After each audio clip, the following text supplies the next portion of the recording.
Welcome to the Banker Lamp. Please enjoy the video. You start by confirming basics: reservation number, passenger names, and a working Southwest account. This saves seconds when check-in opens. Once logged in, set a precise alarm for 24 hours before departure because boarding positions are time-sensitive.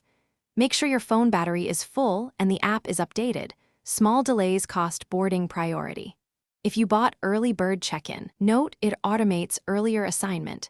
Still verify passenger details now so nothing blocks that automated. When the 24-hour mark arrives, move quickly. Open the Southwest app or website and keep the check-in page ready. Refresh once seconds before. If you did not purchase early bird, click the check-in button the instant it becomes active. Boarding position is assigned by timestamp, so every second matters. For groups, check in all passengers in one session to minimize split assignments. Once done, confirm boarding position on screen and save the mobile boarding pass to your phone wallet for airport access. After check-in, locate and save your boarding position and mobile boarding pass. Add it to your phone wallet and screenshot as backup.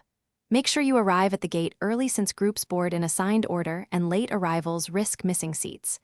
If the boarding pass fails to appear, try refreshing the app, sign out and back in, or re-enter the confirmation number. Key troubleshooting tip: if you still have no boarding assignment within minutes, call Southwest or visit a ticketing kiosk. Do this quickly to protect your boarding priority.